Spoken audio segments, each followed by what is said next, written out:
Hello, good morning সবাইকে। আজকের দিনটা শুরু করেছি ওই এক গ্লাস ছাতুর শরবত দিয়ে।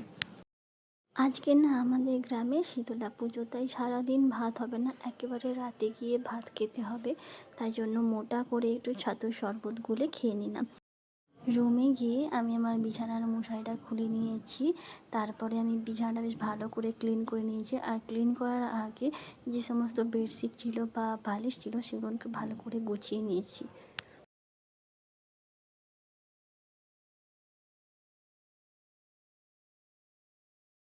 বাবা আজ বাজার থেকে জিলিপি কিনে নিয়ে এসেছিলো। জিলিপি কয়েকটা খেয়ে নিয়েছিলাম আমি।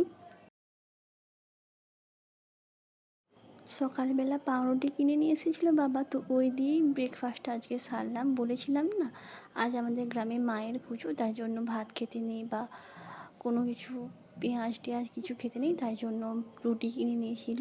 আর দুপুরবেলা ছেঁড়া পরোটা আর ঘুগনি খেয়েছিলাম। এখানে তো অনেক জামা কাপড় জমা হয়ে গিয়েছে, এক এক করে আমি পাট করতে বসেছি। পাঠ না করলে ওইগুলো যেরকম অবস্থায় আছে ঠিক সেরকম অবস্থাতেই রয়ে যাবে, আমার আর পাঠ হবে না। তাই জন্য এক এক করে পাঠ করে নিয়েছি আমি।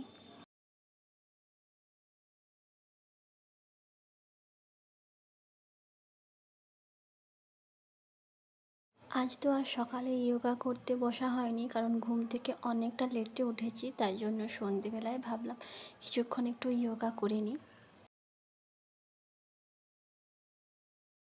সন্ধেবেলা ওই 9:30টার দিক করে আমি আমার ডিনারটা কমপ্লিট করে নিয়েছি। তারপরে কিছুটা কটন দিয়ে আমি আমার ফেসটা ক্লিন করে নিয়েছি।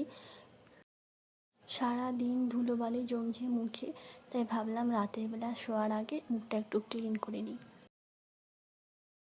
দেখতে পাচ্ছ তো কটনটা পুরো কালো হয়ে গিয়েছে। তাহলে আজ আসি, টাটা।